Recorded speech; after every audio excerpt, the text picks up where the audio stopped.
Welcome to the poor misrepresentation, or the necessity of looking beyond the U.S. official poverty measure. It's a presentation of an analysis by Noel Rutland and Kiki Spezio, two Washington and Lee first-year students.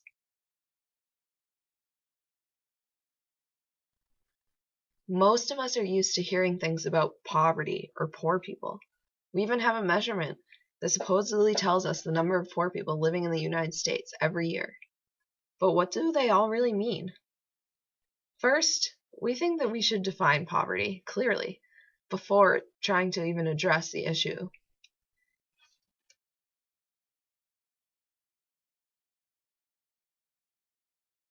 Depending on who you ask to define poverty, you'll probably be surprised by the answers you'll get. Some believe that poverty is inherently linked to income, while others believe that poverty refers to a much broader concept. We want to define poverty as a lack of financial means needed to secure core capabilities for minimal well-being.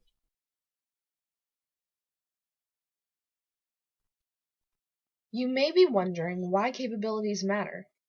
The answer is simple: because annual income doesn't tell us enough. We want to know the full picture. We want to know about people's real situations, their well-being. Before we go any further, let's clarify what capabilities are. In the book Creating Capabilities, Martha Nussbaum defines capabilities as not just abilities residing inside a person, but also the freedoms or opportunities created by a combination of personal abilities in the political, social, and economic environments. Having access to core capabilities means having the opportunity to live your life in a way that meets the standards of basic human dignity. So, income might play a role in determining if one is poor. However, what if one makes $5 trillion a year? Yet everyone else makes $20 trillion. That person, by extension, probably can't even afford a loaf of bread. So, income itself means little without the capabilities to fulfill your basic needs with that income.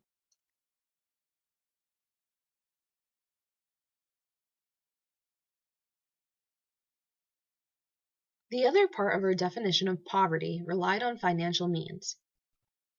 Why do those matter? It may seem self-evident to some, but money is required for people to access some of their capabilities. As we mentioned, combined capabilities are comprised of one's internal abilities and external circumstances. Financial means make the difference between whether internal abilities will atrophy or flourish. They can also largely determine one's environmental circumstances. As a tangible example, envision a person who has serious medical conditions. One of the core capabilities people should have for a basically dignified life is health.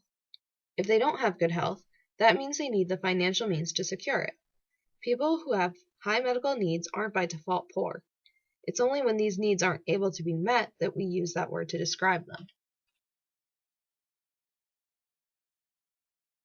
Now that we've thoroughly defined what poverty is, let's examine how we could measure it. Right now, the government uses the official poverty measure, commonly referred to as the OPM. However, there is also much excitement over the relatively recently proposed and increasingly supported supplemental poverty measure, also referred to as the SPM. The official poverty measure is an absolute measurement that was developed in the 1960s by Molly Orshansky. It is calculated on the basis of resources and a threshold. However, the resources are solely based on a family's gross annual pre-tax income. The threshold is 3 times what would be considered a thrifty food basket, a diet that is nutritious, albeit monotonous. This stemmed from the 1950s, when Americans spent about 1/3 of their earnings on food. It is adjusted only for inflation and family makeup.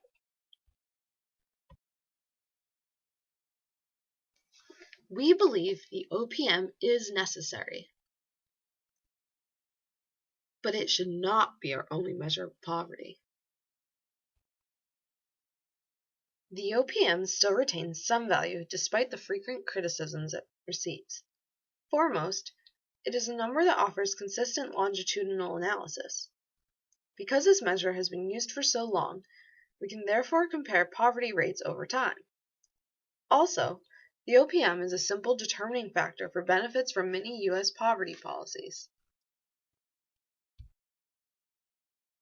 However, the OPM comes with some problems. Let's start on the resources side. Gross annual pre-tax income is the only thing considered. In-kind benefits, like Medicaid and EBT cards, as well as near-cash benefits, like the Earned Income Tax Credit, are ignored.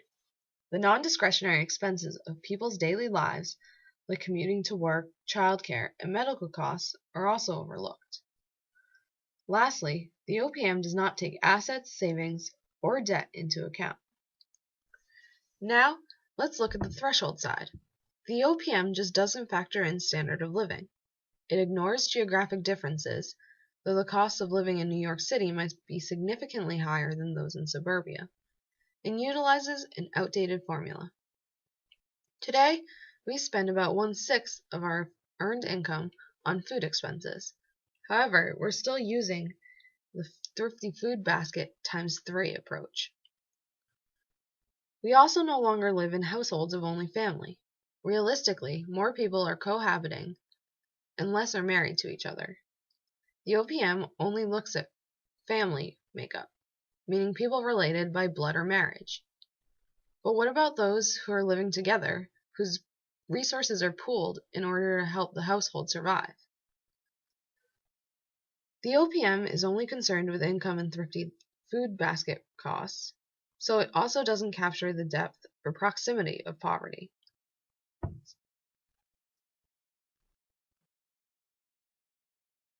So, the SPM should also be used to assess poverty.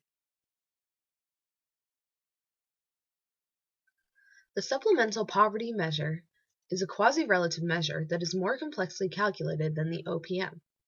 Resources include gross annual pre-tax income, but with in-kind and near-cash benefits added and non-discretionary expenses subtracted. As described in Rebecca Blank's article, The Supplemental Measure, this poverty measurement is based on a threshold of 33% of spending on food, shelter, clothing, and utilities, multiplied by 1.2 to allow for some other spending. Like the OPM, the SPM is adjusted for inflation.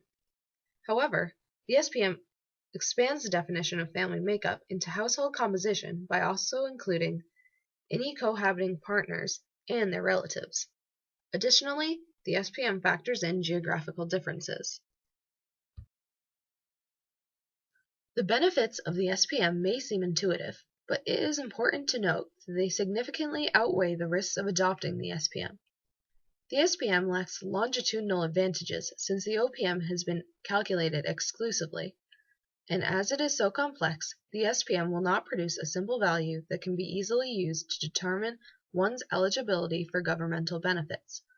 It also continues to assume, like the OPM, that resources are shared equally within households, which may neglect the cases of women and children who have no access to their household's income.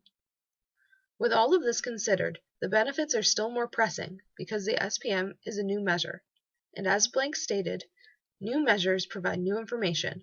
Over time, this can affect people's perspectives on poverty. No single measurement can accurately and completely depict the poverty problem in America, but who said there could only be one system of measurement?